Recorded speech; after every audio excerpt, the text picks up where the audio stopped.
So hello दोस्तों, चलिए मैं आपको बताता हूँ। काफ़ी आसान से चीज़ें बताने वाला हूँ। सॉलिड हेमिस्फीयर जो होता है उसका सेंटर ऑफ मास कहाँ होता है। ठीक है, पीछे तो हमने बता दिया है ना, रिंग का, डिस्क का, वहाँ तक तो हमने बता दिया बच्चों। और उसमें बहुत इंपॉर्टेंट है कि आप उसका एलिमेंट कैसे लेते हैं, क्योंकि उस पर बच्चों सवाल आ जाता है। आप करेंगे तो आपको समझ में आएगा। वैसे सवाल आ जाते हैं और उनको बनाना आसान है, इसलिए आपको समझना जरूरी है बच्चों। तो चलिए, उसके आगे एक चीज़ और बचा था, जिसे हम लोग कैसे लेते थे। डीएम मास लेना होता है, तो अगर लीनियर मास डेंसिटी है तो dm equal to lambda into dx कर देते थे। उसी तरीक़ा से अगर एरियल मास डेंसिटी हो तो dm equal to sigma dA कर देते थे। डीए यहाँ पे बच्चों एरियल मास डेंसिटी, जैसे सिग्मा जो ले रहा है ना, वो एरियल मास डेंसिटी है। ठीक है, अगर वॉल्यूमेट्रिक मास डेंसिटी होगा, जो कि हम अभी देखने वाले हैं, तो इसमें बच्चों आपको dm equal to rho d भी लेना होगा। ठीक है, काफ़ी आसान है, वो मैं अभी आपको बताने वाला हूँ, तो उससे आपको क्लियर हो जाएगा। तो चलिए मैं शुरू करता हूँ, है ना बच्चों। आसान है बच्चों, देखेंगे तो आपको समझ में आएगा।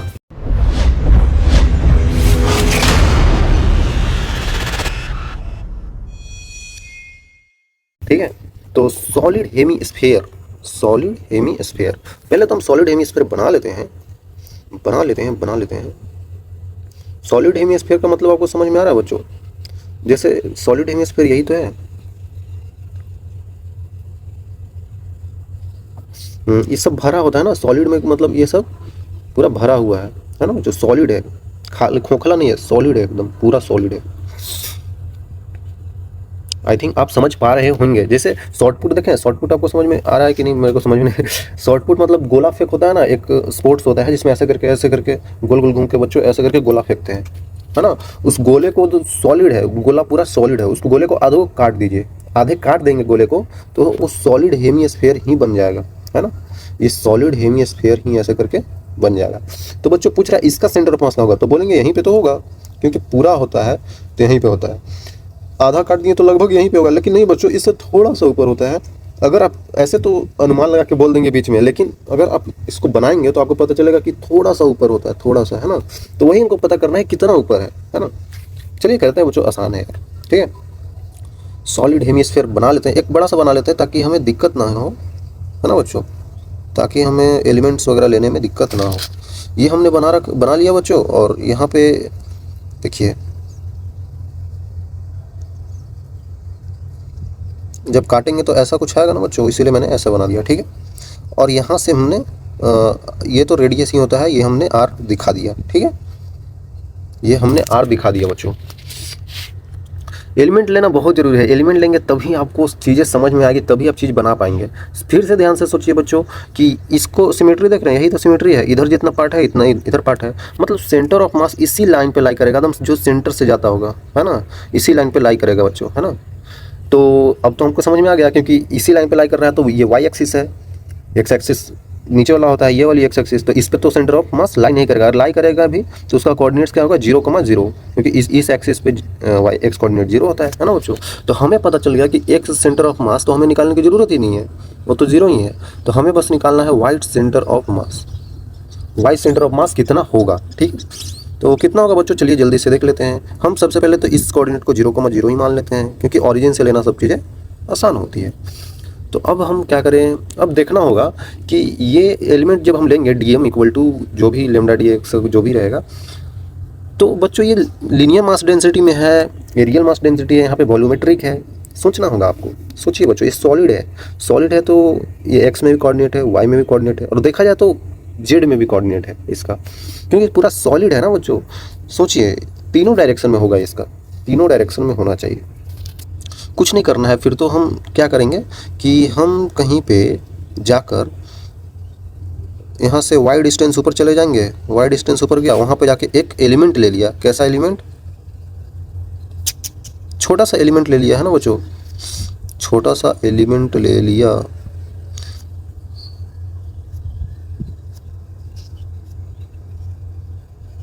है ना, ये ऐसा एलिमेंट है बच्चों। देखिए वाई डिस्टेंस ऊपर जाकर कुछ डी आई विड्थ, ये कितना विड्थ है बच्चों, ये विड्थ इसका पता है, ये डी वाई विड्थ है ना। ऐसा होता है ना, एक्स डिस्टेंस पे जाके डी एक्स विड्थ का एलिमेंट होते हैं, वैसे तरीके से वाई डिस्टेंस पे जाके डी आई विड्थ का, डी वाई विड्थ का एलिमेंट ले लिए। वो कैसा लगेगा देखने में बच्चों, देखने में ऐसा लगेगा आपको, देखिए, है ना, ये सॉलिड है बच्चों, ये सॉलिड है ना। तो सॉलिड है, क्योंकि पूरा समझिए ना, ये पूरा सॉलिड है तो ऊपर प्लेट की तरह ही तो होगा, मतलब डिस्क की तरह होगा। डिस्क कैसे होता है उसी तरीका से होगा। तो डिस्क का सेंटर ऑफ मास तो यहीं पे हो जाएगा। ठीक है, ठीक है। और यहाँ से कितना डिस्टेंस ऊपर है बच्चों? ये वाई डिस्टेंस ऊपर है। ये डी वाई विड्थ का एलिमेंट हमने लिया है। तो इसका हम क्या देखेंगे?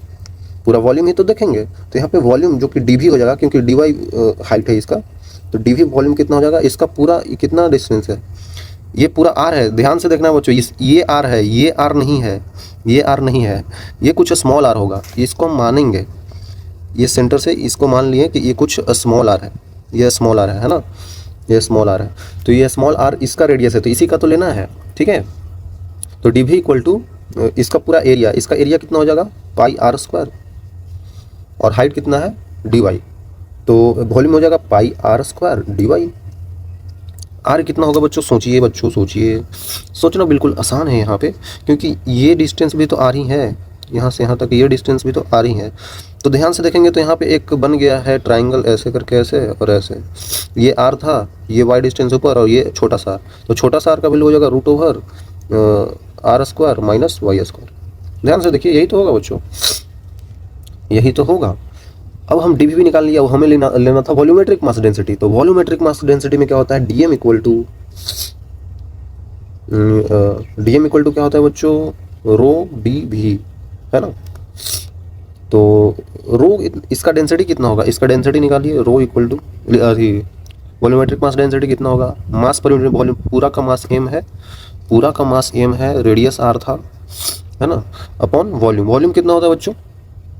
पूरा बड़ा सा रहता तो उसका हो जाता, पूरा अगर बड़ा सा सॉलिड हेमिस्फीयर होता तो उसका वॉल्यूम कितना हो जाता? 4/3 पाई आर क्यूब। तो इसका हो जाएगा 2/3 पाई आर क्यूब। सिंपल है ना। तो हमने रो भी निकाल लिया, टीवी भी निकाल लिया, डीएम भी आ गया। तो अब हमें देखना है वाई सेंटर ऑफ मास।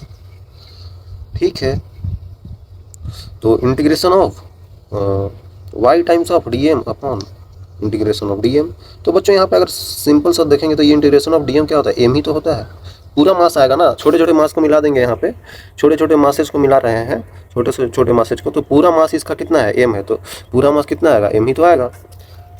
इसलिए हम इतना लिखने की जरूरत नहीं पड़ेगा, नीचे हम डायरेक्टली कैपिटल एम भी लिख सकते हैं। ठीक है, देखिए अब क्या करना होगा? Integration of y, y y y जो यहाँ पे लिया जाता है ना, कल ही मैंने आपको बताया था, ये सेंटर ऑफ मास की दूरी होती है 0,0 से।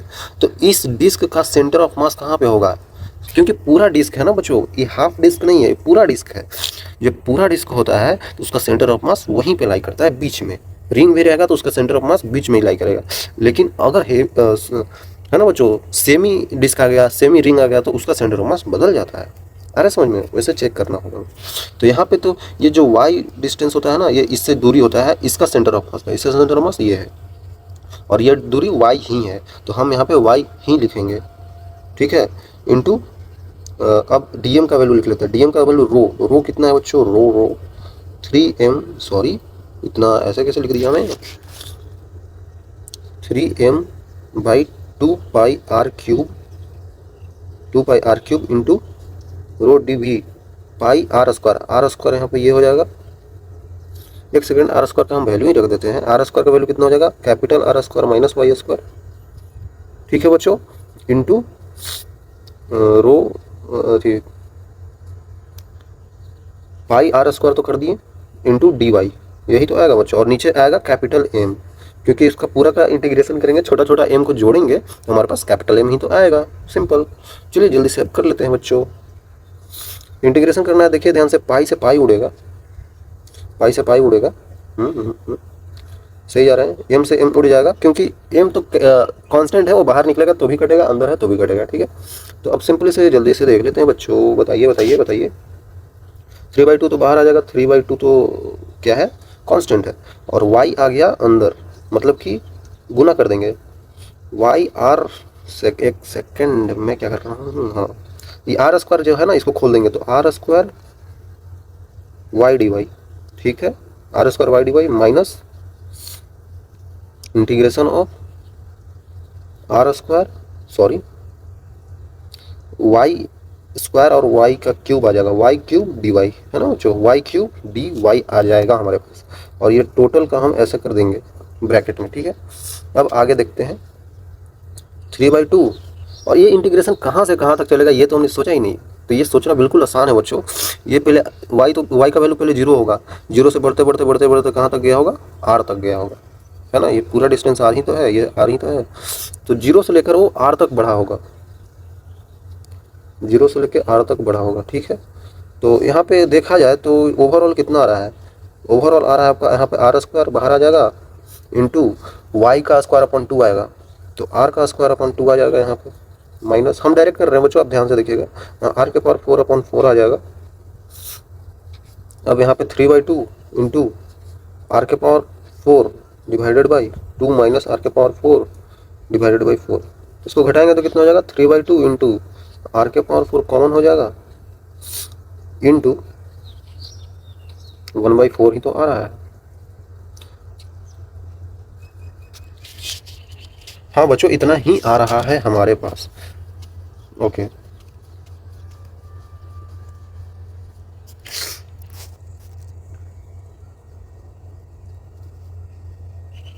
हमारे पास आंसर कितना आ रहा है बच्चों, अगर हम देखें ध्यान से तो देख सकते हैं यहाँ पे r के पावर 4/4 था, तो r के पावर 4 कॉमन ले लेंगे। हाँ बच्चों यहाँ पे एक हमने छोड़ दिया है, यही तो मैं सोच रहा था कि कहाँ पे गलती हो रहा है। देखिए यहाँ पे r³ जो था ना, एक r³ को हमने नीचे नहीं लिखा है, यहाँ पे r³ आएगा ना बच्चों, इंटू 1/r का क्यूब, ये छोड़ दिया था, इंटू 1/r का क्यूब,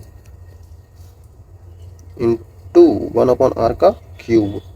तो यहाँ पे 1/r³ आ जाएगा, तो नीचे r³ आ जाएगा, तो ये काट देगा तो 1 बचेगा, तो 8 देखिए कितना आ रहा है हमारे पास।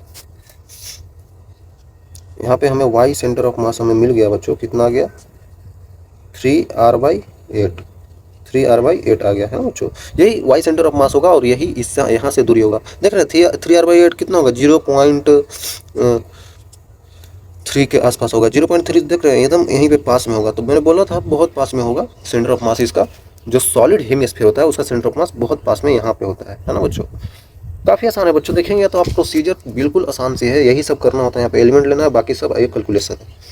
ये चीज़ कैलकुलेशन समझना पड़ेगा आपको, है ना, ताकि आप सवाल कर सके। सवाल में भी कभी कभी चीज़ें ऐसे पूछ लिया जाता है, फार्मूला डायरेक्ट नहीं, फार्मूला तो याद रखना ही है, लेकिन ये चीज़ समझना है, ये एलिमेंट हम कैसे ले रहे हैं, क्योंकि ये आपको बहुत काम देगा आगे बच्चों। ठीक है, चलते हैं फिर से सेंटर ऑफ मास निकालना है होलो हेमिस्फीयर का। बिल्कुल सेम कहानी करना है बच्चों। देखिए मैं थोड़ा सा आपको बता देता हूँ, कहानी बिल्कुल सेम है। अगर हमें सॉलिड सॉलिड नहीं है ये, सॉरी सॉलिड नहीं है, होलो है। देखिए मैंने ऐसा कुछ बना दिया है, ठीक है। ये बच्चों होलो है, होलो रहता है तो कोई दिक्कत ही नहीं रहता है, होलो रहता है। ये r डिस्टेंस है, मतलब पूरा खोखला है। फुटबॉल कैसे होता है, फुटबॉल अंदर से तो हवा भरी होती है ना, वो खोखला ही होता है अंदर से बच्चों। तो उसको अगर आधा काट देंगे तो खोखला ही तो रहेगा, ये खोखला ही है पूरा, है ना, होलो है बच्चों, ये होलो है। तो इसमें हमको एलिमेंट वगैरह लेना होगा। सोचिए बच्चों, ये इसमें वॉल्यूमेट्रिक मास डेंसिटी होगा या एरियल होगा बच्चों। ये अगर आप ध्यान से देखें तो ये 2D में ही है ना, 2D में ही है, क्योंकि ये इसमें अंदर से सॉलिड नहीं है ना। देखिए मैं आपको बताता हूँ पहले, तब आपको अच्छे से समझ में आएगा। मान लेते हैं एक हमने बना दिया, ये तो अच्छा नहीं बना, एक हमने बना दिया बच्चों हेमिस्फीयर, वो भी होलो वाला, ठीक है, होलो वाला बना दिया। और यहाँ से हमने इसको ऐसे करके दिखा दिया, यहाँ से इसका r डिस्टेंस होगा मान लेते हैं, और ये डिस्टेंस है 0,0 पे, 0,0 पे है। तो इसमें अगर हमें कुछ एलिमेंट लेना होगा, क्योंकि इसमें भी अगर ध्यान से आप देखें तो ये इसके अबाउट ये बराबर बराबर भागों में बांटा है। तो इसी लाइन पे तो इसका सेंटर ऑफ मास लाई करेगा वाई एक्सिस पे, एक्स में कुछ लाई नहीं करेगा। तो फिर से एक सेंटर ऑफ मास हमारे पास निकालने की ज़रूरत ही नहीं है, वो 0 हो गया। वाई सेंटर ऑफ मास जो हमारे पास आएगा वो हमें निकालना है, ठीक है। ठीक है बच्चों, तो ये अंदर से सॉलिड नहीं है, ये गोल गोल बस थोड़ी थोड़ी सी इधर चीज़ें हैं। तो यहाँ पे एलिमेंट लेने का तरीका जो होता है बच्चों, वो आपको सीखना चाहिए। वो ऐसा होता है कि यहाँ से अगर हम थीटा एंगल पे कोई चीज़ ले लेते हैं, ये बिल्कुल उसी की तरह मानना है जैसे हम रिंग में मान रहे थे, है ना बच्चों, रिंग में मान रहे थे। तो ये एंगल थीटा एंगल पे हमें क्या करना है, एक ऐसा कुछ स्ट्रिप लेना है, क्योंकि ये होलो है ना, तो स्ट्रिप एक ऐसे करके गोल गोल टाइप का होगा उसमें। तो गोल स्ट्रिप लेना है तो कैसे लेंगे बच्चों, देखिए मान लीजिए ना कि ये थीटा एंगल पे जाके एक हमने स्ट्रिप काटा, गोल गोल गोल गोल स्ट्रिप काटा है ना बच्चों, गोल गोल दोनों तरफ से, है ना, दोनों तरफ से काटा स्ट्रिप।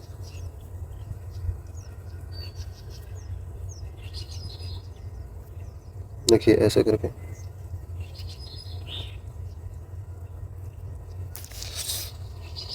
अगर हम ये स्ट्रिप काट दिए तो इसका कुछ ऐसा ऊंचाई टाइप का भी होगा, मतलब ऊंचा भी तो होगा कितना ही, है ना बच्चों, ऊंचाई भी इसका होगा। ये हमको बताने के लिए ऐसे करना होगा, देखिए ये एंगल क्या हो जाएगा, ये एंगल डी थीटा मान लेते हैं, ये एंगल कितना हो जाएगा, डी थीटा।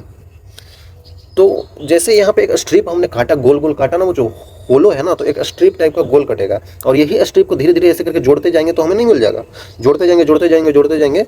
अगर आप यहाँ से स्टार्ट करके ऐसे स्ट्रिप लिए, फिर स्ट्रिप ऐसे लिए, स्ट्रिप ऐसे करके अगर हम जोड़ते जाएँ तो पूरा हमें एक होलो हेमिस्फीयर मिल जाएगा। अरे समझ में, होलो हेमिस्फीयर मिल जाएगा। तो ये डी थीटा है ना, तो इसका कुछ लेंथ होगा, इसका कुछ ऊंचाई होगा ना बच्चों, इसका कुछ ऊंचाई होगा। कितना ऊंचाई होगा बताइए, ये पूरा गोल स्ट्रिप होगा तो इसका ऊंचाई कितना होगा, ऐसे करके हमने कुछ देखा है, और ऐसे करके यहाँ पे जा रहा है, तो इसका ऊंचाई कितना हो जाएगा जब डी थीटा है, तो ये आर है, और तो ये इसका लेंथ हो जाएगा are D theta, are D theta. हमने पढ़ा है ना बच्चों, जब सर्कल होता है तो सर्कल में ये एंगल थीटा होता है, ये आर होता है, तो ये लेंथ कितना होता है, आर डी थीटा, मतलब आर थीटा है तो आर थीटा। तो उसी तरीक़े से एक गोल बन गया है, और गोल बन गया है और हम यहाँ से ले रहे हैं, तो ये सर्कल ही तो है, सर्कल टाइप ही समझिए बच्चों। ये ऐसे कर दिए, ये ऊपर से देखेंगे तो आपको सर्कल टाइप लगेगा, और ये सेंटर टाइप लगेगा, तो पूरा क्या होगा, अगर हम ऐसे करते हैं तो हमें पता चल जाता है कि उतना उसका लेंथ ही तो होगा, लेंथ ही तो होगा। अगर आप ध्यान से देखेंगे और ध्यान से करेंगे बच्चों तब समझ में आएगा, ऐसे डायरेक्टली आपको नहीं समझ में आ रहा होगा। लेकिन आप सोचिए 3D टाइप में कि ऐसे करके यहाँ से ऐसे करके स्ट्रिप काटा, स्ट्रिप में फिर डी थीटा एंगल पे एक ऐसे किया होगा, तो ऐसे किया ना, तो ये इसका लेंथ ही बता रहा है, ये वाली है ना परपेंडिकुलर वाली, ये विड्थ टाइप है ना, ऐसे करके। तो यही चीज़ हमें पता चल गया, ये डिस्टेंस कितना है, ये जो है आर डी थीटा ही है, आर, एक सेकेंड, ये आर डी थीटा ही है। और ये पूरा इसका लेंथ कितना हो जाएगा, ये पूरा इसका लेंथ हो जाएगा 2 pi are, 2 pi into are कितना हो जाएगा, ये आर दूसरा है, ये स्मॉल आर मान लेते हैं, है ना, ये स्मॉल आर मान लेते हैं। तो अगर थीटा एंगल पे है तो सिंपली नहीं बता सकते हम लोग, थीटा एंगल पे है तो हम लोग सिंपली नहीं बता सकते हैं बच्चों, बिल्कुल बता सकते हैं। इसको हटा देते हैं, और देखिए यहाँ पे था क्या, ऐसे करके आर था, ये आर था, ये एंगल क्या था, ये एंगल थीटा था, ये एंगल हमारे पास थीटा था। तो ये आर का कॉस थीटा इधर आ जाएगा, आर का कॉस ऑफ थीटा इधर आ जाएगा, और ये आर का साइन ऑफ थीटा आ जाएगा, ये आर का साइन ऑफ थीटा आ जाएगा। तो यही डिस्टेंस तो इसका आर कॉस थीटा हो जाएगा, आर का कंपोनेंट ऐसे परपेंडिकुलर वाला। तो ये स्मॉल आर जो होगा यहाँ पे, यही हमारे पास आर कॉस ऑफ थीटा हो जाएगा बच्चों। और ये जो परपेंडिकुलर डिस्टेंस यहाँ से आ जाएगा ना, जो हम लोग सेंटर ऑफ मास 0,0 से लेते हैं, यही y हो जाएगा, सिंपल। तो अब हमें चीज़ें समझ में आ गई कि ये जो रिंग टाइप बन गया, रिंग बन गया ना बच्चों, रिंग, तो ये रिंग का सेंटर ऑफ मास जो होगा, ये रिंग का सेंटर ऑफ मास जो होगा, यही सेंटर ऑफ मास होगा इसका रिंग का, ठीक है, ये सेंटर ऑफ मास इस रिंग का होगा यहाँ पे, ठीक है। और रिंग है तो यहाँ पे वॉल्यूमेट्रिक मास डेंसिटी लेने की जरूरत नहीं है, ये इसका डिस्टेंस से पूरा ले लिया और इसका वेट से मल्टीप्लाई कर दिया, तो ये तो समझिए कि 2D में ही हो गया है ना। तो 2D में क्या लेते हैं, एरियल मास डेंसिटी ले लेते हैं।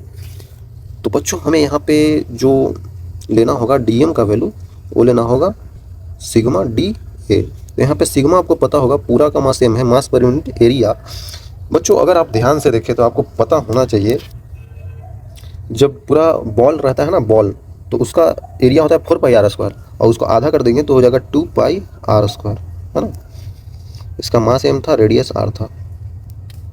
तो अब हमें डीए निकालना है, तो डीए का वैल्यू क्योंकि हम एलिमेंट ले चुके हैं, कितना हो जाएगा बच्चों, कितना हो जाएगा सोचिए, एरिया लेना है ना, तो एरिया इसका कितना 2 pi small r into R D theta, क्योंकि उसका हाइट है। तो 2 पाई इंटू स्मॉल r का वैल्यू है r cos of theta into R D theta. D A आ गया। तो अब हम बता सकते हैं ना अब सिंपली, क्योंकि हमें बस वाई सेंटर ऑफ मास ही निकालना है। तो वाई सेंटर ऑफ मास क्या हो जाएगा, integration of y times of d m upon integration of d m, और नीचे वाला का क्या हो जाएगा, वाई डी एम तो ऊपर रहेगा ही, नीचे कैपिटल एम हो जाएगा, क्योंकि छोटे छोटे मास को हम लोग पूरा जोड़ेंगे तो कैपिटल एम ही तो आएगा बच्चों। तो वाई कितना है हमारे पास, सोचिए वाई जो लेते हैं हम कैसे लेते हैं, बार बार मैं बता रहा हूँ, 0,0 से जो उसका सेंटर ऑफ मास का दूरी होता है, कितना दूरी है, R sine theta, R sine theta into D M का वैल्यू कितना हो जाएगा बच्चों, सिग्मा डी ए, मतलब कि M by 2 pi R square into D A कितना है 2 pi R cos theta, R cos theta एक और था तो आर स्क्वायर कॉस थीटा हो जाएगा इंटू डी थीटा। इसका इंटीग्रेशन करना है, अपॉन में टोटल मास कैपिटल एम है, तो ये तो कट जाएगा बच्चों, एम काट दीजिएगा क्योंकि बाहर निकलने के बाद भी कट जाएगा। तो 2 पाई आर स्क्वायर, हमारे पास 2 पाई आर स्क्वायर और 2 पाई आर स्क्वायर तो कट जा रहा है, ठीक है। तो ओवरऑल हमारे पास आ कर है, और कहाँ से कहाँ तक हमें जाना है ये चीज़ भी देखना होगा, देखते हैं। तो यहाँ पे बच क्या रहा है बच्चों, आर एक बाहर आ जाएगा, sine theta cos theta, sine theta cos theta D theta. कहाँ से कहाँ जाना है बच्चों, थीटा का वैल्यू कहाँ से कहाँ तक वेरी कर रहा है बताइए। थीटा का वैल्यू पहले 0 डिग्री होगा, 0 से बढ़ते बढ़ते बढ़ते बढ़ते बढ़ते बढ़ते ऐसे एलिमेंट ले जाएंगे यहाँ तक, फिर ऐसे ऐसे ऐसे नहीं लेना है, दोबारा इधर लेंगे तो क्यों लेना है बच्चों। जब हम ऐसे ले रहे हैं तो ये पूरा तो कवर हो जा रहा है ना, ऐसे ले रहे हैं तो ये पूरा तो कवर हो जा रहा है ना, ऐसे ले रहे हैं तो पूरा। तो हम यहाँ 90 डिग्री से आगे बढ़ने की जरूरत ही नहीं है, इधर नहीं आना है ना, आपको यहाँ 0 से बढ़ते बढ़ते बढ़ते बढ़ते बढ़ते यहाँ तक जाना है, 90 तक है ना, 90 डिग्री तक यहाँ से बढ़ना है, यहाँ से 90 डिग्री तक, क्योंकि 90 से बात करें तो वही रिपीट हो जाएगा। तो चलिए बच्चों ले लेते हैं 0 से 90 डिग्री, मतलब कि 90 का वैल्यू π/2 होता है। तो यहाँ पे अगर मैं देखो फार्मूला लगाइए ट्रिग्नोमेट्री का जल्दी से, r into sine theta cos theta है ना, तो 2 से मल्टीप्लाई कर दो बच्चों, सिंपल 2 से ऊपर नीचे मल्टीप्लाई कर दो, क्या होगा उसमें 2 साइन थीटा कॉस थीटा क्या होता है, r/2 बाहर आ जाएगा, वो होता है साइन 2 थीटा, साइन 2 थीटा, और 0 से π/2 का इंटीग्रेशन डी थीटा। और साइन 2 थीटा का इंटीग्रेशन क्या होता है जल्दी बताइए, माइनस ऑफ कॉस थीटा होगा ना, r/2 into minus of cos of 2 theta होगा, ठीक है, और डिवाइडेड बाई 2 भी करना होगा, और 0 से π/2 करना होगा। अब जल्दी से कर लेते हैं, तो r/4 माइनस का r/4 बाहर निकाल लेते हैं, कॉस 2 थीटा जो कि कहाँ से जा रहा है 0 से π/2, तो r/4 आ गया बाहर बच्चों, माइनस का r/4 इंटू, सोचिए बच्चों कॉस π/2 को 2 से मल्टीप्लाई तो कॉस पाई हो जाएगा, कॉस पाई का वैल्यू कितना होता है, कॉस पाई मतलब कॉस 180 डिग्री -1 माइनस कॉस 0 कितना होता है 1 होता है, ठीक है। तो कितना हो जाएगा ये माइनस माइनस प्लस -2, तो मतलब r/2 आ रहा है आंसर। यहाँ से वाई सेंटर ऑफ मास हमारे पास क्या आ रहा है r/2, देख रहे हैं बच्चों ध्यान से। इतना करने के बाद हमारे पास जो आ रहा है वाई सेंटर ऑफ मास ये आ रहा है r/2। तो होलो स्फीयर का जो होता है, होलो हेमिस्फीयर का, उसका सेंटर ऑफ मास r/2 पे लाई करता है, मतलब यहाँ से बिल्कुल बीच में बच्चों r/2 डिस्टेंस पे है ना, r/2 डिस्टेंस पे लाई करता है। कितना आसान है बच्चों, एलिमेंट्स लेना सीख लीजिए बच्चों, आपको सिंपल चीज़ें सब क्लियर हो जाएंगे है ना। तो एलिमेंट्स लेना बहुत ज़रूरी है सही तरीके से, ठीक है, आसान है। चलते हैं आगे। तो बच्चों उसी तरीके से कोण भी आ जाता है, तो ये सब चीज़ें मैं क्यों बता रहा हूँ मैं आगे बताऊँगा, बट समझिए कि centre of mass of solid कोण, फिर से वही बात, बिल्कुल आसान से बात बच्चों। देखिए कोण बना लीजिए, कोण बनाना बिल्कुल आसान होता है, कोण ऐसा ही तो होता है ना, कोण ऐसा ही तो होता है। सॉलिड कोण का मतलब क्या, जब जो आइसक्रीम आप खा रहे हैं ना, जो क्या गुल्फी बोलते हैं उसको, उसमें भरा होता है ना क्रीम, तो सॉलिड हो गया क्रीम भर दिए पूरा तो सॉलिड हेमिस्फीयर, सॉलिड कोण हो गया। तो कोण तो ऐसा ही नहीं होता है बच्चों, ये डिस्टेंस मान लेते हैं कि r होता है, रेडियस r रेडियस का होता है, यहाँ से यहाँ तक का इसका हाइट भी होता है, कुछ मान लेते हैं कैपिटल H होता है, जो आप खाते हैं गुल्फी उसका, ठीक है। इसका हम लोग का सेंटर ऑफ मास निकालना है। आपको ऑब्वियसली पता चल रहा होगा कि फिर से इस लाइन के अबाउट इधर भी सेम है, इधर भी सेम है, मतलब कि इसका एक सेंटर ऑफ मास में तो 0 ही होगा, एक सेंटर ऑफ मास होगा नहीं, वाई में कुछ होगा, वाई डिस्टेंस ऊपर होगा। तो ये चीज़ बिल्कुल जानना जरूरी है, क्योंकि एक सेंटर ऑफ मास क्या हो रहा है 0 है, और वाई सेंटर ऑफ मास हमें पता चलेगा कुछ, ठीक है, कितना होगा हम पता कर लेंगे। ऑब्वियसली कुछ ऊपर ही होगा, कुछ यहाँ पे इधर होना चाहिए। देखते हैं कितना होना चाहिए। चीज़ें बिल्कुल वही है। अगर सॉलिड हेमिस्फीयर में कैसे किया था हमने वॉल्यूमेट्रिक, यहाँ भी कुछ उसी टाइप का वॉल्यूमेट्रिक ही लेना होगा अगर आप ध्यान से सोचें, क्योंकि सॉलिड आता है तो वॉल्यूमेट्रिक ही होता है ज़्यादातर केस में, है ना बच्चों। तो वाई डिस्टेंस पे जाके डी आई विड्थ का एलिमेंट लेते हैं, उसी तरीके से करते हैं। यहाँ से वाई डिस्टेंस ऊपर गए, ऐसा करके एक डी वाई विड्थ का एलिमेंट ले लेंगे और इसका फिर वॉल्यूम लिख लेंगे, उसमें हो जाएगा सिंपल। वही चीज़ करना है, वही चीज़ हमें करना है। यहाँ से बच्चों मान लेते हैं कि ऊपर इतना ऊपर गए, वाई डिस्टेंस ऊपर गए और एक ऐसा करके एलिमेंट ले लिए।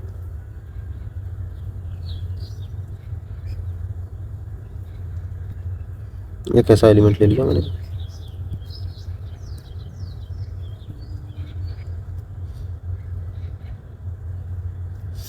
मतलब समझ सकते हैं गोल है, वो सॉलिड डिस्क की तरह है, ठीक है।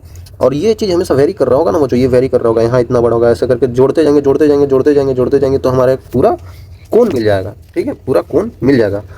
तो ये इसका विड्थ कितना है बच्चों, ये देखिए ऐसे करके हमने बनाया है,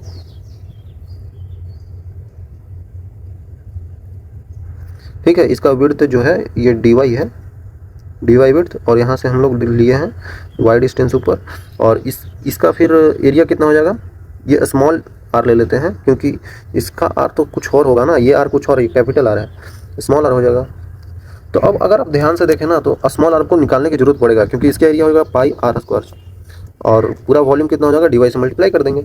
तो स्मॉल आर को निकालना जरूरी है, जरूरी है। तो कैसे निकलेगा, एक चीज़ यहाँ पे बहुत आसान सा दिख रहा है, अगर आपको दिख रहा होगा तो आप बता सकते हैं कमेंट में। देखिए एक ऐसा है ट्रायंगल और एक ऐसा है, तो ये सब ट्रायंगल कॉन्ग्रुएंट हो जाता है, ठीक है। ये डिस्टेंस इसका y दिया है और ये पूरा डिस्टेंस इसका दिया है h, और हमें क्या दिया है, स्मॉल आर, ये कैपिटल आर। तो कॉन्ग्रुएंट ट्रायंगल फार्मूला से आप समझ सकते हैं ये ट्रायंगल और ये ट्रायंगल कॉन्ग्रुएंट है, क्योंकि ये भी 90 ये भी 90, ठीक है, ये दोनों 90 डिग्री हो गए।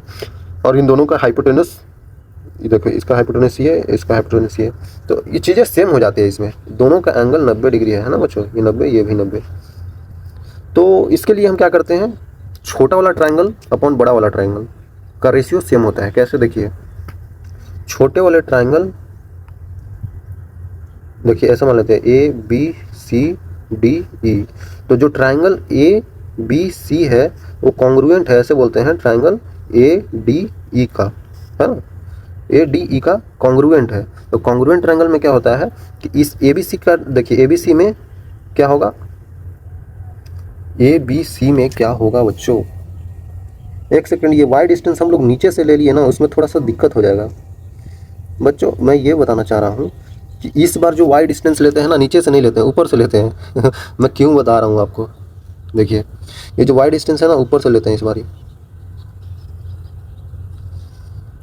ये वाई डिस्टेंस ऊपर से लेते हैं यार, तब मज़ा आएगा, है ना बच्चों। मैं क्यों ले रहा हूँ ऊपर से, मैं बता रहा हूँ, अभी जस्ट बता रहा हूँ, थोड़ा सा वेट कर लीजिए आप। ये वाई डिस्टेंस ऊपर से है ना, यहाँ से ये 0,0 इस बार मान लिया, और यहाँ से वाई डिस्टेंस हम लोग नीचे आ रहे हैं, ठीक है, यहाँ से वाई डिस्टेंस नीचे आ रहे हैं, और डी वाई विड्थ का एलिमेंट ले लिए हैं, है ना। ओके, तो इस बार वाई ये नहीं होगा बच्चों, है ना, ये वाई नहीं होगा, ऐसे भी बनाएंगे तो आंसर आ जाएगा, कोई दिक्कत नहीं है, बट हम आपको आसानी तरीका से समझाना चाहते हैं। ये डिस्टेंस वाई है ना, ये डिस्टेंस हमारे पास वाई है।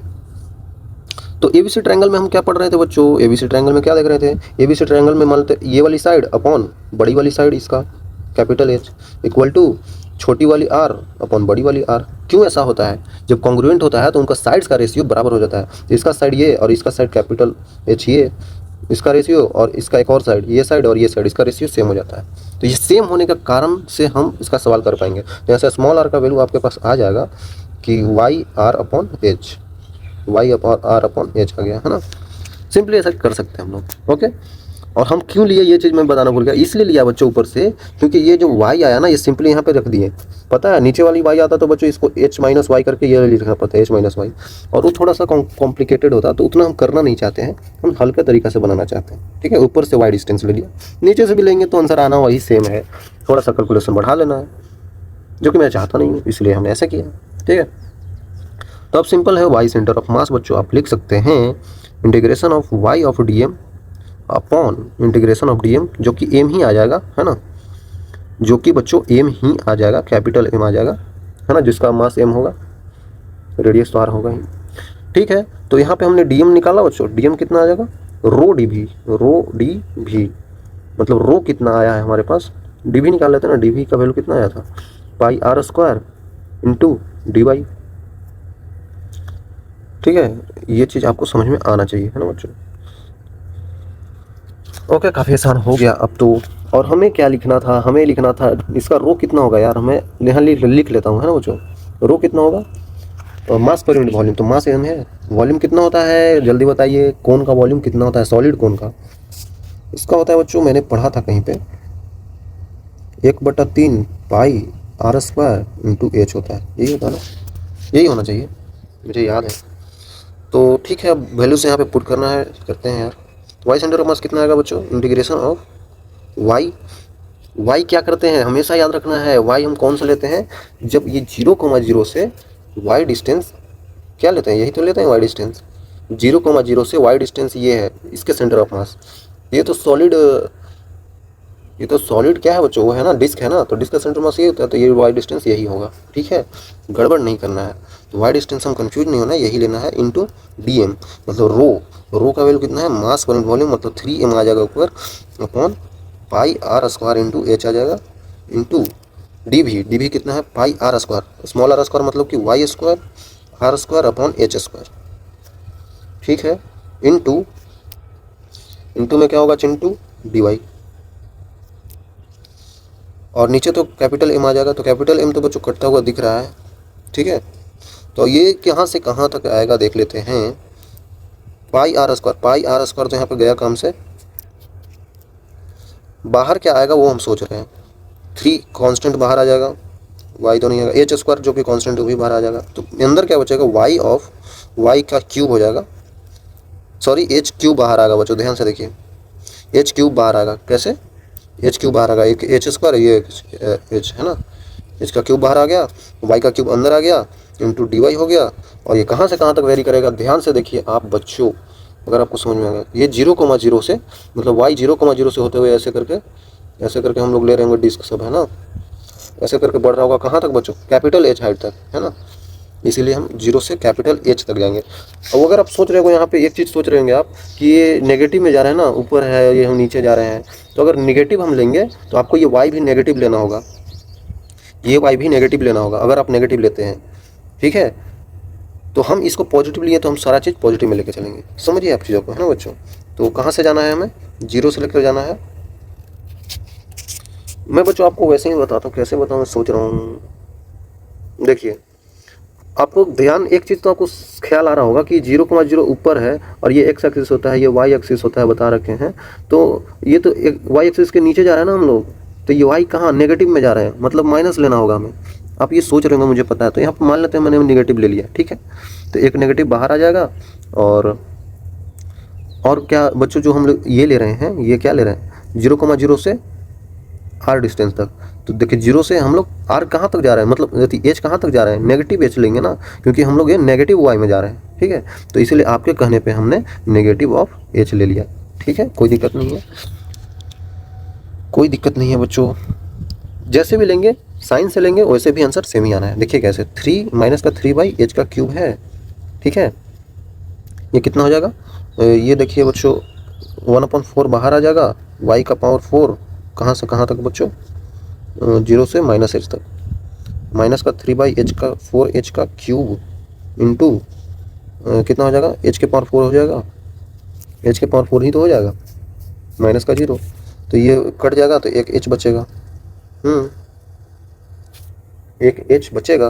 तो हमारे पास सेंटर ऑफ मास कितना आ रहा है बच्चों, देखिए वाई सेंटर ऑफ मास हमारे पास जो आ रहा है, नेगेटिव का 3h/4 आ रहा है।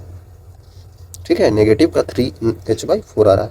और बोलेंगे नेगेटिव में कैसे आ रहा है, नेगेटिव में इसलिए आ रहा है क्योंकि इसका सेंटर ऑफ मास यहाँ इस डिस्टेंस से नीचे की तरफ है ना, नीचे की तरफ है। नीचे की तरफ कितना दूर है बच्चों, 3h/4, यहाँ से 3h/4 कहीं यहाँ पे है ना, 3h/4, तो नेगेटिव का कुछ मतलब कुछ और नहीं है, बस यहाँ से नीचे जाना है। पॉजिटिव में ऊपर जाना होता है, नेगेटिव में नीचे आना होता है। तो चीज़ें आपको ओवरऑल क्लियर होगा बच्चों।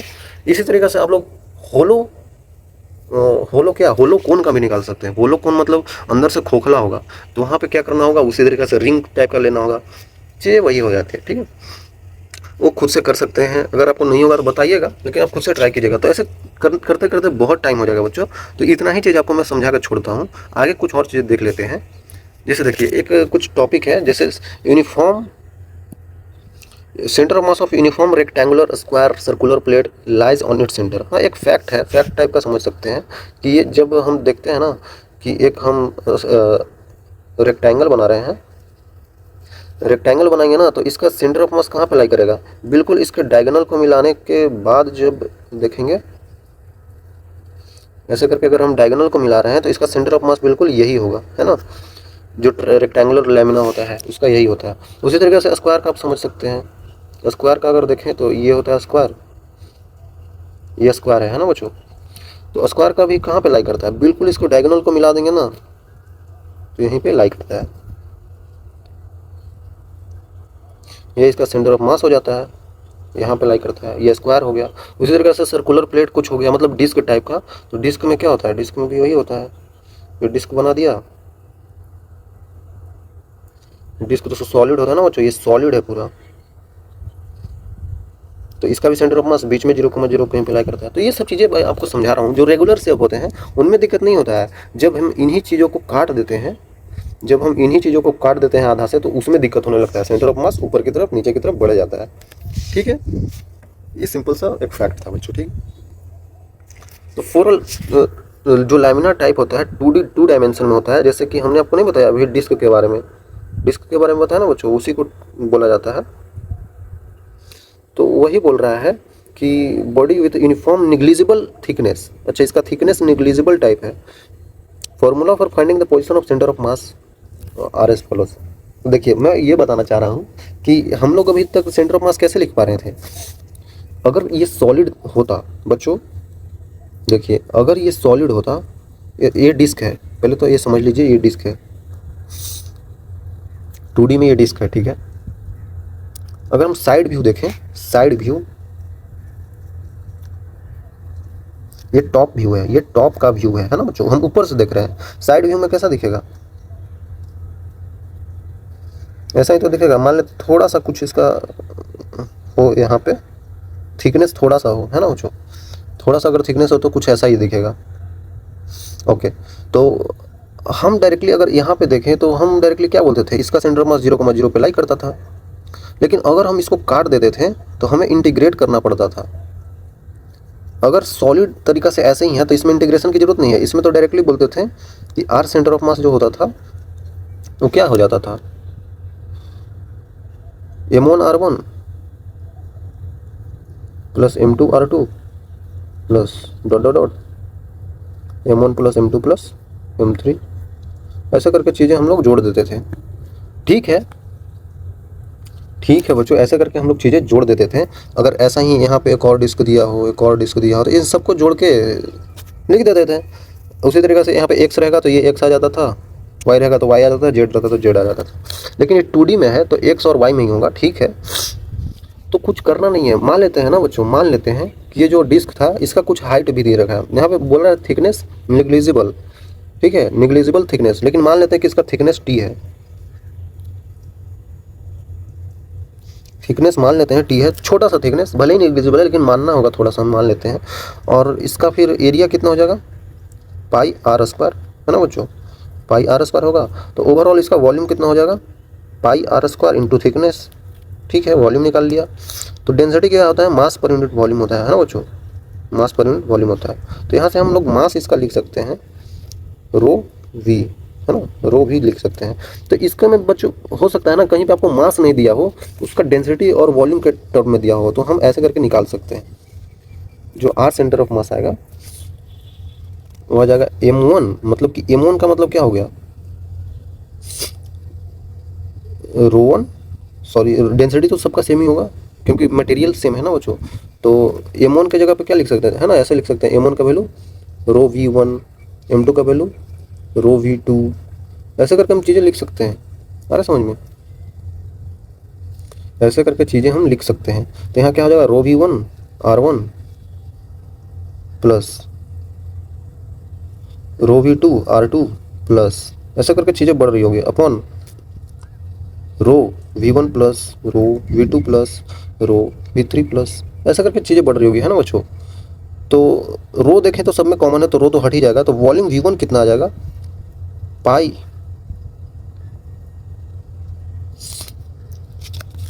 R1 स्क्वायर, पाई R1 स्क्वायर। मतलब देखिए ना बच्चों, ओवरऑल अगर आप देखें तो ऐसे हमको लिखने की ज़रूरत ही नहीं है। ये जो है ना, ये चीज़, ये पाई R स्क्वायर, यही तो एरिया है ना बच्चों, ये एरिया है। तो हम लोग एरिया डायरेक्ट नहीं लिख सकते हैं, पाई R1 क्यों लिखना है, इतना फैलाना क्यों है, रायता क्यों फैलाना है। हम लोग डायरेक्ट एरिया भी तो लिख सकते हैं यहाँ पे।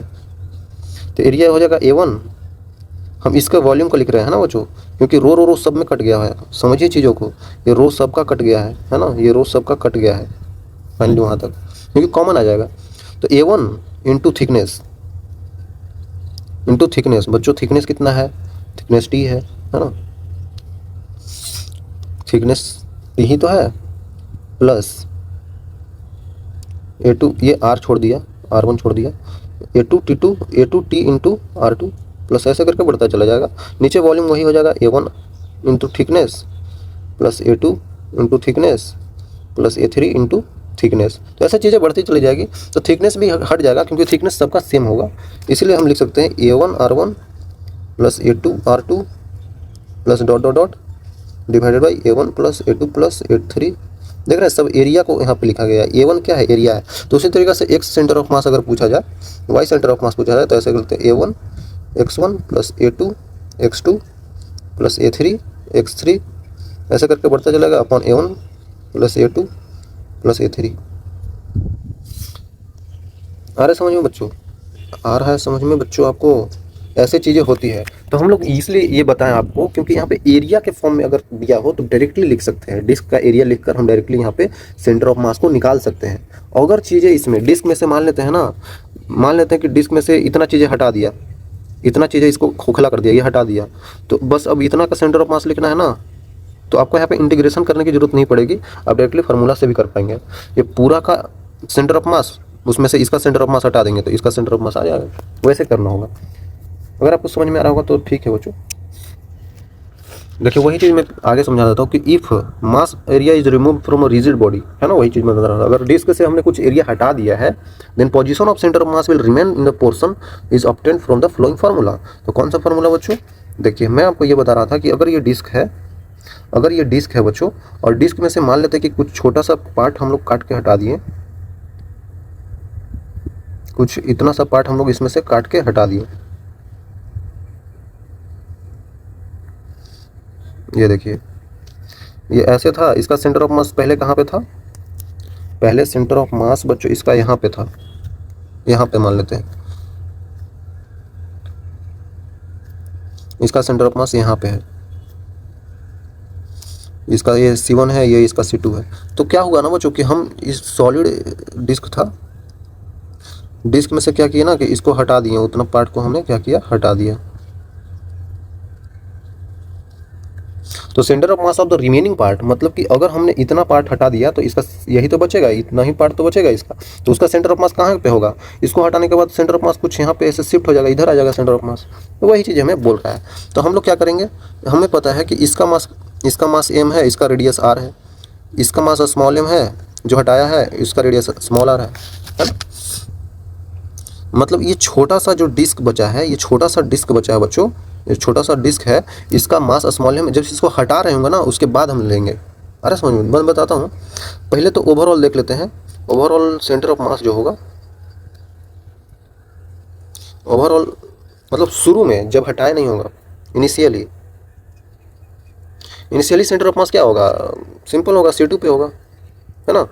Initially centre of mass C2 पे होगा, उसके बाद मतलब C2 पे जब होगा तो हम लोग लिख सकते हैं कि मान लेते हैं ये 0,0 है ना बच्चों, ये 0,0 है, मतलब इनिशियली 0,0 पे था, और जब हम इसको में से काट के हटा दिए, जब फाइनली हम लोग इसको काट के हटा दिए तो इसका सेंटर ऑफ मास इधर की तरफ कुछ शिफ्ट हो जाएगा, है ना, क्योंकि हम इस पोर्शन को यहाँ से हटाए हैं तो इस तरफ शिफ्ट होगा, नहीं ऊपर होगा नहीं नीचे, क्योंकि एकदम सिमिलर चीज़ें हम हटाए हैं वहाँ उस पोजीशन से। समझ में आ रहा होगा आपको। तो हम आसानी से लिख सकते हैं बच्चों, एक्स सेंटर ऑफ मास जो होगा वो शुरू में क्या था, वही एरिया हम लोग देख सकते हैं कि इसका एरिया मान लेते हैं ना, इसका मास क्या था m1, मतलब m कैपिटल M, एरिया इसका मान लेते हैं एरिया कैपिटल है, इसका एरिया स्मॉल है, ये एरिया है ना।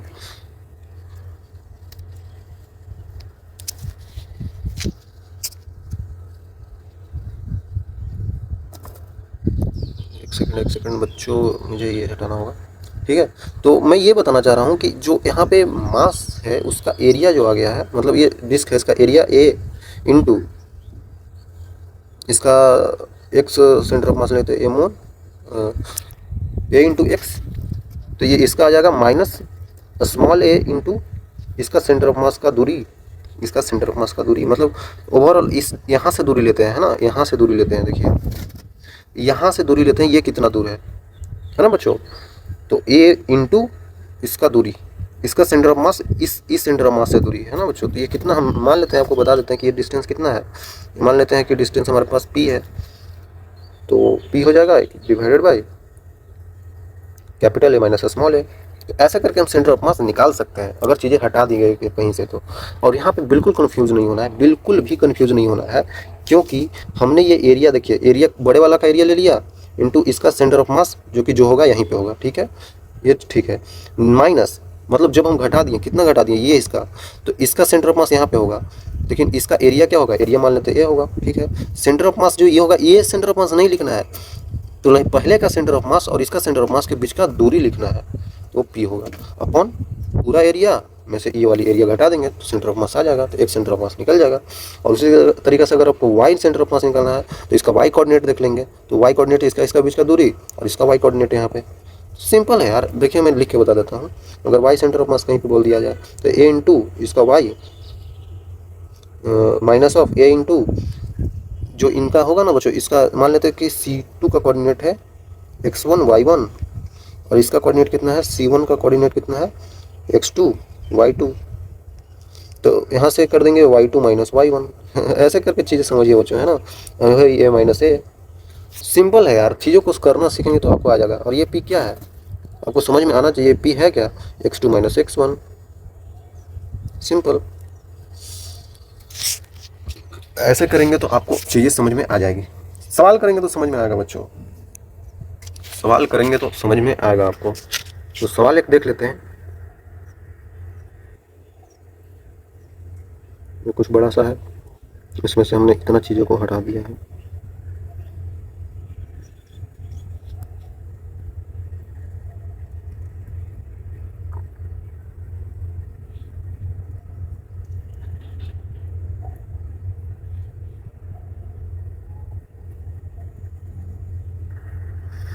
सही बना है। देखिए बच्चों, इसका सेंटर ऑफ मास जो है ना, बड़े वाला का सेंटर ऑफ मास ये है, बड़े वाला का मास m दे दिया है, रेडियस कैपिटल R है। छोटे वाला का जो मास दे दिया है, छोटे वाला का मास दे दिया है स्मॉल m है, और इसका जो रेडियस है वो स्मॉल r है,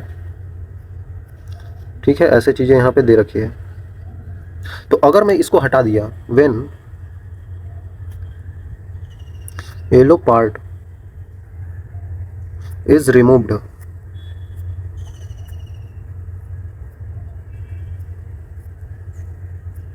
from system, then center of mass will be, centre of मास क्या होगा ये बताना है। तो बता सकते हैं यार, पहले इनिशियली देखते हैं, पहले इनिशियली देख लेना है। इनिशियली क्या था बच्चों, इनिशियली एक बड़ा सा डिस्क था, मान लेते हैं इसका सेंटर 0,0 पे है। तो इनिशियली जो बड़ा सा डिस्क है, ये डिस्क है ना बच्चों, ये डिस्क है, ये नहीं लिखा है हमने, ये डिस्क है। तो डिस्क में पहले देखेंगे तो उसका सेंटर ऑफ मास कहाँ 0,0 पे था, सिंपल 0,0 पे था। अब फाइनली क्या हुआ, जब हमने इस डिस्क को, ये येलो वाले पार्ट को मैंने हटा दिया, इसको हटा दिया, इसका सेंटर ऑफ मास अब क्या होगा, तो इसका सेंटर ऑफ मास पहले निकाल लेते हैं। इसका सेंटर ऑफ मास ये कहाँ पे होगा, तो ये सब चीज़ें आपको दे रखी है। ये डिस्टेंस कितना है, यहाँ से यहाँ तक, यहाँ से यहाँ तक आपको कैपिटल R दे रखी है, और यहाँ से यहाँ तक तो ये स्मॉल r होगा ही, ये सब चीज़ें आपको पता तो होगा ही ना बच्चों, इसका रेडियस ये है। ठीक है, ठीक है बच्चों, ये आपको पता होना ही चाहिए। और दे रखा है, आपको दे रखा है कि ये 2r मतलब छोटा r जोड़ देंगे दोनों को तो ये कितना आ जाएगा, कैपिटल R ही तो आ जाएगा। ध्यान से देखिए, ये छोटा और ये छोटा r जोड़ देंगे तो ये बड़ा वाला R आ जाएगा, सिंपल। तो यहाँ से आप बता सकते हैं ना बच्चों, यहाँ से बता सकते हैं कि स्मॉल r का वैल्यू कितना है, r/2 है। तो यहाँ से 0,0 से ये लोकेशन कितना होगा, r/2, 0, r/2, 0, सिंपल। तो हमें छोटा वाला मास का भी, छोटे वाले डिस्क का भी हमने निकाल लिया सेंटर ऑफ मास r/2, 0। तो अब हमें निकालना है फाइनली पूरा का सेंटर ऑफ मास,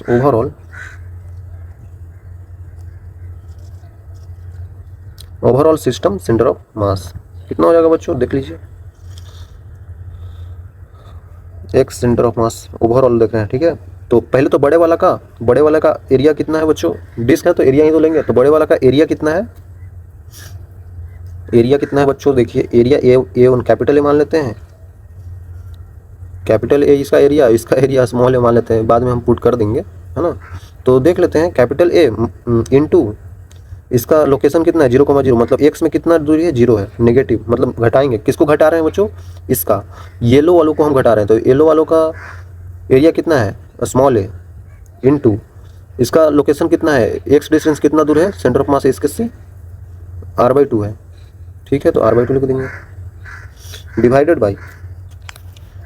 बाई बच्चों capital A minus small A.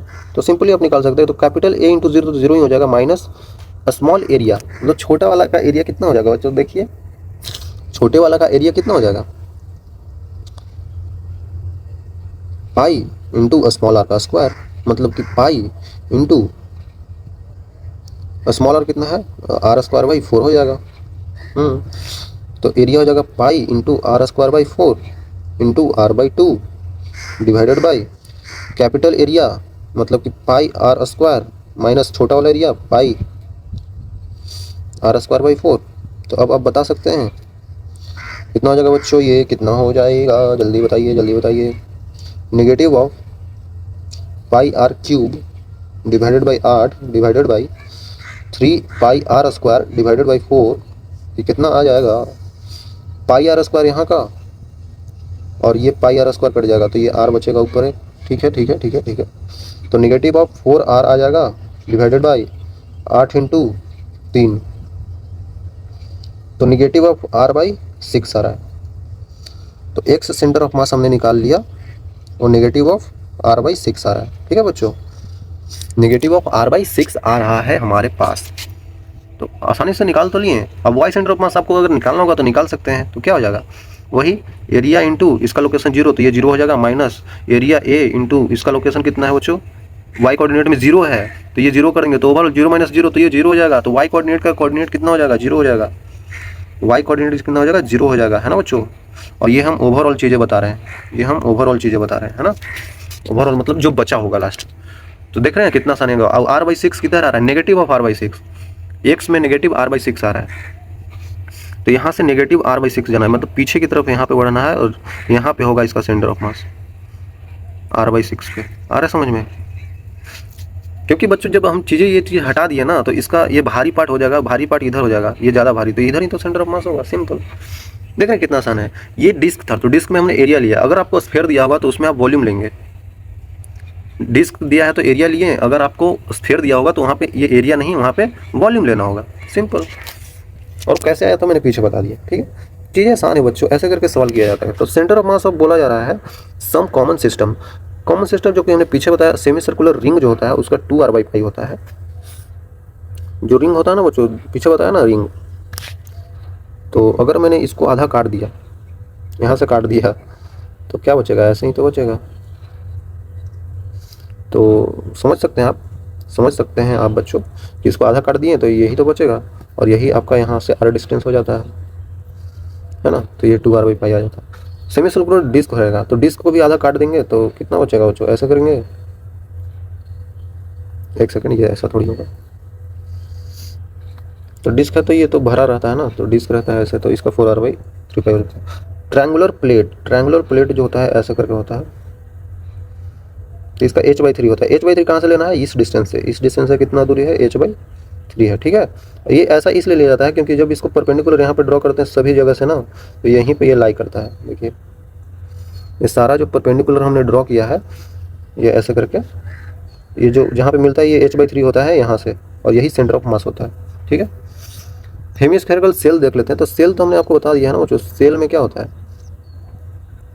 Cell में यही डिस्टेंस r होता है, तो ये r/2 पर होता है। तो ये r/2 कहाँ से लेते हैं, यहाँ से, यहाँ से r/2 है ना, ये वाली पीछे बता रखा है सब कुछ। और हेमिस्फेरिकल स्फीयर रहेगा, तो स्फीयर में बच्चों ये चीज़ें और छोटी हो जाती है, यहाँ पे होती है 3r/8 पे होती है ना। सर्कुलर कोन ले लेते हैं। तो कोन सॉलिड था, तो पीछे ही बताया ना वो जो सॉलिड था, तो यहाँ से दूरी h/4 कहाँ से आ रहा था, देखते हैं पीछे एक बारी बच्चों।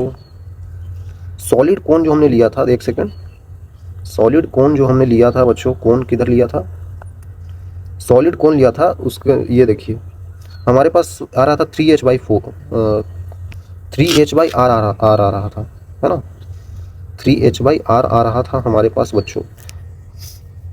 और हमारे पास अभी यहाँ पे कितना आ रहा है, अभी देखें तो 3h/r आ रहा था, हाँ यहाँ पे क्या आ रहा है, h/4 आ रहा है।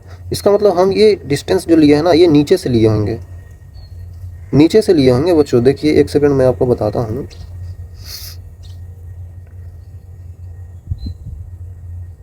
और हमने ये r क्यों लिखा है, हम भी वही सोच रहे हैं यार। एक सेकंड बच्चों, ये 3 आ गया था और एक h कट गया तो 3h/4 आएगा ना। ये r क्यों लिखा हूँ ना, r क्यों लिखा हूँ, ये 4 आएगा ना। अब देखिए ऊपर से हमने लिया था, देखिए हमने ऊपर से लिया था तो ये डिस्टेंस 3h/4 आया। और अगर हम नीचे से देखेंगे तो कितना हो जाएगा, क्योंकि पूरा हाइट तो h है। अगर हम नीचे से देखेंगे, ये तो ऊपर से है, ऊपर से देखेंगे तो ऐसे होगा। अगर हम नीचे से देखें,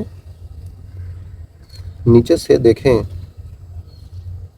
देखें तब क्या होगा बच्चों, नीचे से होगा तो h में से घटा देंगे, और 3h/4 कितना हो जाएगा, h/4 देख रहे हैं, h/4 नीचे से, यहाँ से डिस्टेंस कितना होगा, यहाँ से डिस्टेंस हो जाएगा इसका बच्चों, यहाँ से डिस्टेंस हो जाएगा इसका h/4, और यहाँ से डिस्टेंस हो जाएगा इसका 3h/4।